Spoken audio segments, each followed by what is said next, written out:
So as Dr. O'Keefe mentioned, this is a pretty broad subject, and I know I had 10 minutes to talk, so I kind of tried to focus more on the data that we have received in terms of what is the risk of COVID-19 infection in terms of outcome for patients with autoimmune disease, rather than going to the specific pathogenesis of different autoinflammatory syndrome associated with COVID-19 and the treatments. But I'll be happy to answer any questions in the middle of the talk. So when the COVID-19 pandemic started, there were particular concerns for people with autoimmune disease, and of course the doctors taking care of them, in regards to if the immune dysregulation of the rheumatic diseases and immunosuppressive medications that these patients receive is associated with more severe infection and subsequent poor outcomes for these people. Were the biologics and synthetic DMARDs that these patients use for control of their disease safe? Should they continue or stop? Which medication was associated with poor outcome? So these were all the questions that we all had in February, early March.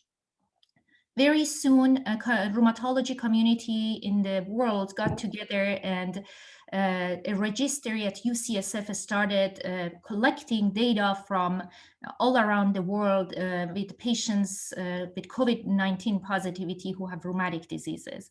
This is a screenshot that I got from the website, and it was updated by the end of September. About 5,214 patients are in this registry.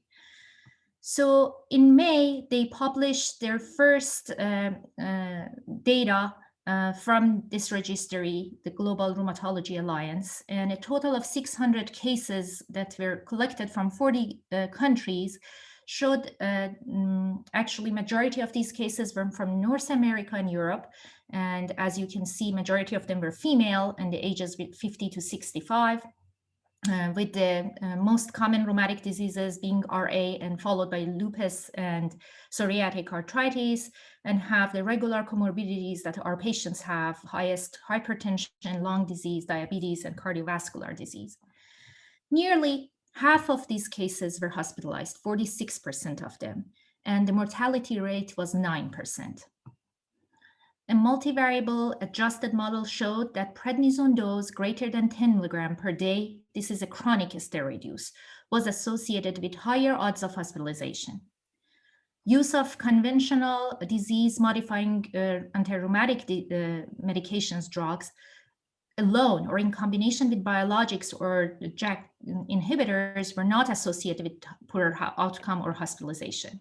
So our DMARDs did not increase worse outcomes. NSAIDs were not associated with hospitalizations, and interestingly, anti-TNF use was associated with reduced odds of hospitalization. Many other publications came out in between May and I would say August from different countries, Italy, Germany, France, and also from Boston, showing very similar results. We decided to actually do a study here at Emory. Our patient population is a little different. We have more diversity in Atlanta with our autoimmune diseases. So we started doing this study. We actually just submitted this for publication. We used data warehouse search to identify patients with autoimmune diseases who were on immunosuppressive medications at Emory between February and end of July. And for patients who were admitted and had a positive PCR test results, we set a matched control patients with documented negative COVID, but having autoimmune diseases. We matched them for sex, age, race, and elixir comorbidity score. We couldn't match for autoimmune diagnosis because, as you know, the diseases are rare and it was not easy to find them. So we had 70 patients with autoimmune disease on immunosuppressive medications who tested positive for COVID, very consistent with the rest of the cohorts. RA, lupus, PMR, GCA, IBD, and sarcoidosis were the most common diagnoses. 49% of our patients were hospitalized. And what is unique about this cohort that is different from all other published cases is 64% of our COVID patients were Black. So we compared the COVID autoimmune disease inpatient and outpatient. There was no difference between sex and race. The hospitalized patients were older. The hospitalized patients were more likely to have comorbidities of renal disease and CHF. All our PMR-GCA patients were hospitalized. That's biased because the diagnosis of PMR-GCA only happens with patients who are older than 50 years old, and they are all on chronic steroid treatment. Hospitalized patients were more likely to be receiving glucocorticoids and were less likely taking any biologic DMARDs. Of the biologic DMARDs, none of the patients receiving TNF inhibitor treatment were admitted. We had 10 patients in our 70 cases who were on TNF inhibitors, and none of them had any complications of COVID infection.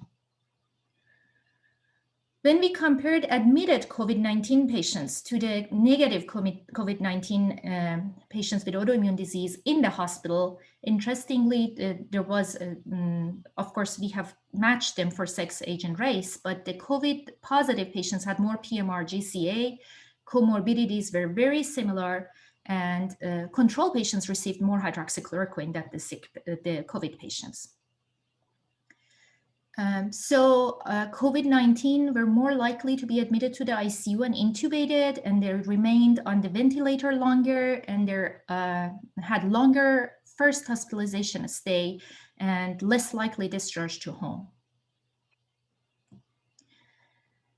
The mortality rate for us was 8.5%, very similar to the Global Rheumatology Alliance.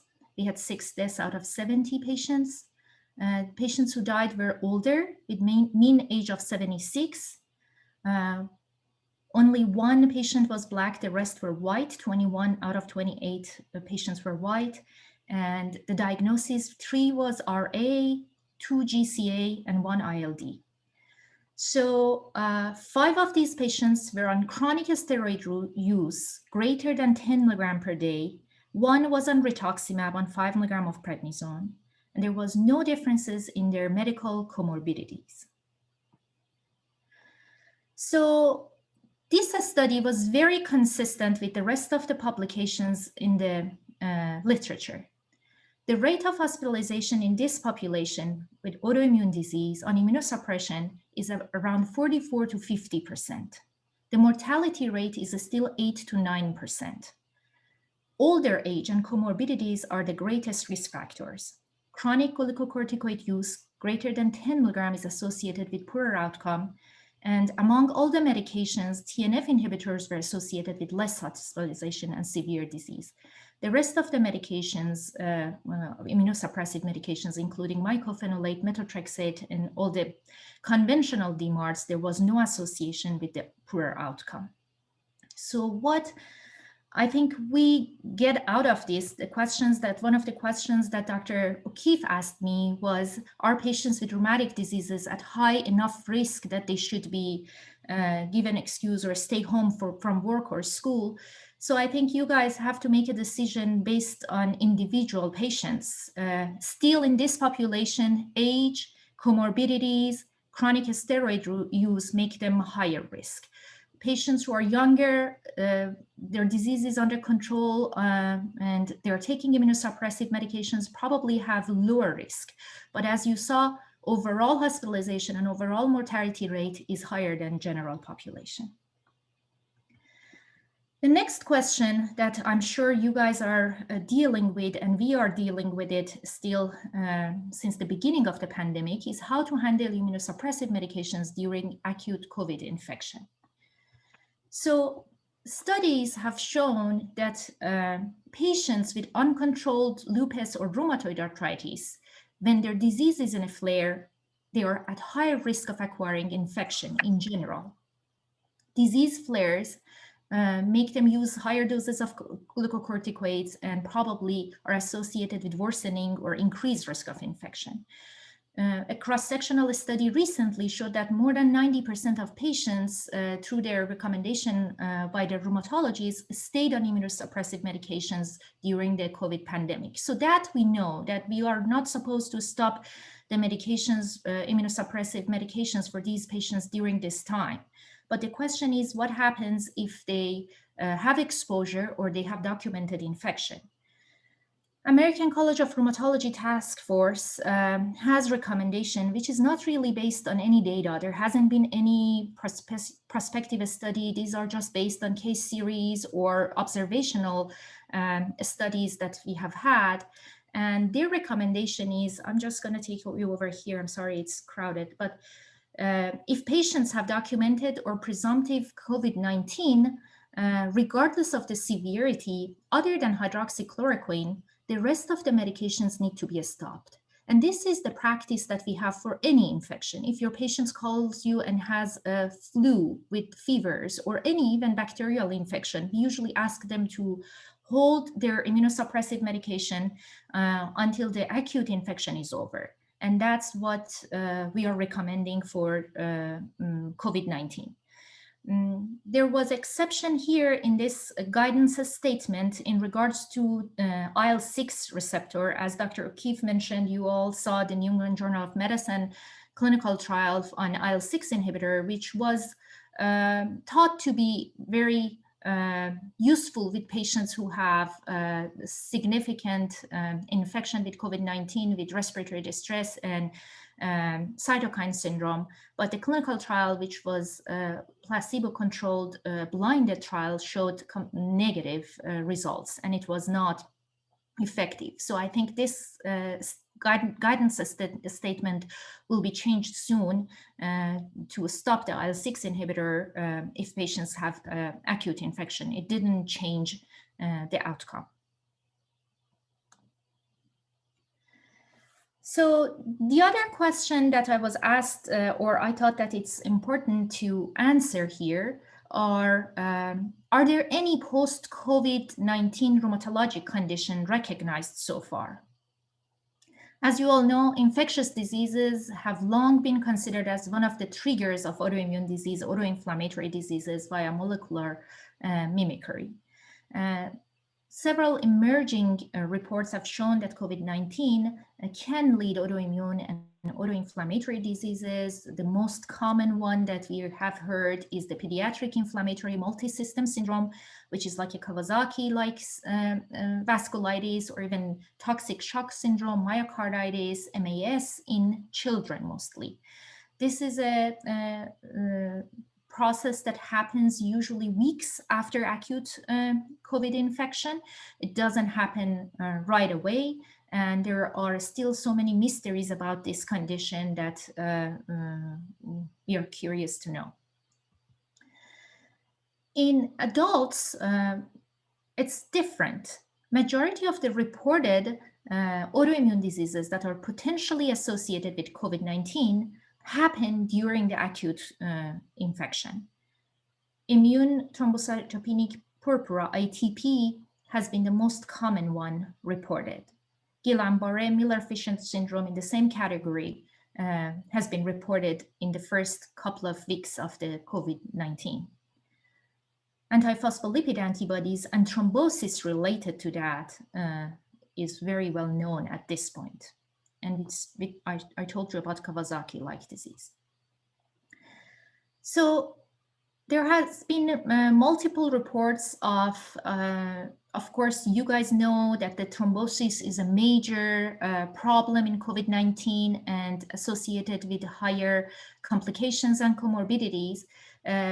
From the beginning, when physicians were observing the thrombosis, they started looking at the antiphospholipid antibodies in these patients, and they found that lupus anticoagulant was positive in about 44%, and another study, 84% of the patients. These are a small series, but still pretty significant. Antiphospholipid antibodies, anticardiolipins, IgG and IgM, and beta-2 glycoproteins were also positive in these patients.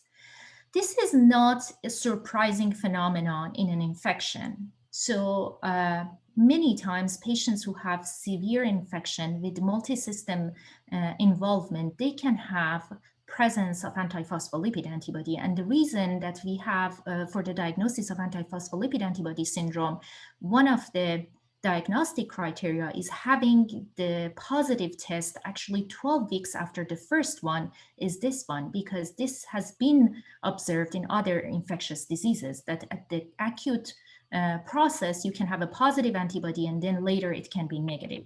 So this is not an unknown phenomenon.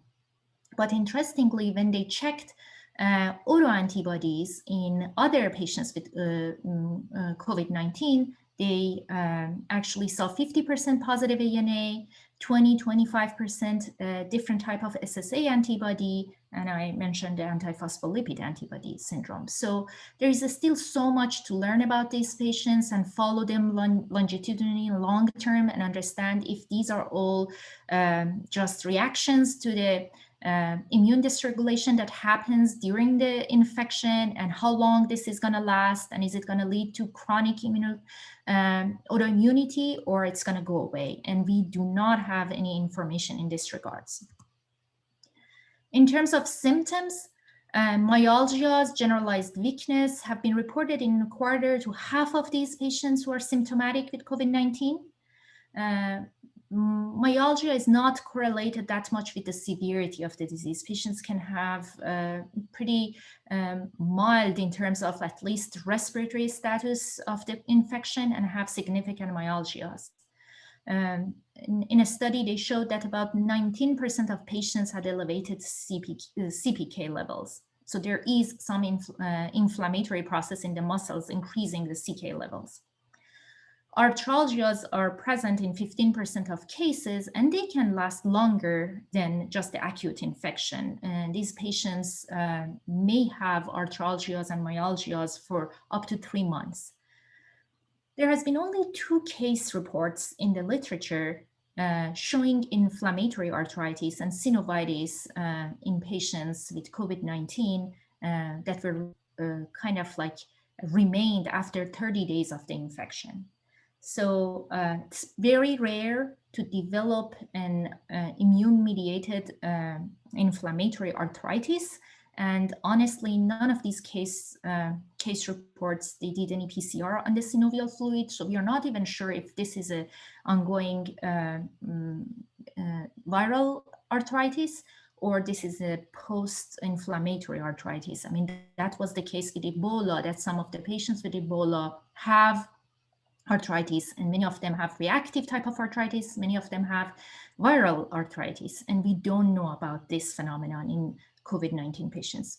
But I'm curious to know what you guys have been seeing based on literature, based what we have been hearing in our community. Arthralgia is very common, but arthritis is still very rare. It's not surprising to see these phenomenon and these symptoms because, as you know, with the mechanism of the disease, there are multiple cytokines and systemic inflammatory cytokines in the patients with COVID-19 during the acute infection that are associated with significant inflammation of the muscle and joints. And as we all know, this virus entries through the ACE and through TLR7, and they all are present in the patient's synovium, and they can cause inflammatory process. So we all are hoping this is part of the acute infection and will go away and is not going to cause autoimmunity in long term, but this is something that we are learning every day. So I know the time is limited. I'm going to finish up here and open it up for any questions if you have. Thank you very much for the talk. I see that you answered all the questions I could think of, and that's impressive in the time allotted. Dr. Johnson, I don't have the chat up. I've been switching devices. Are there any questions in the chat? There's a comment from Michelle Mott.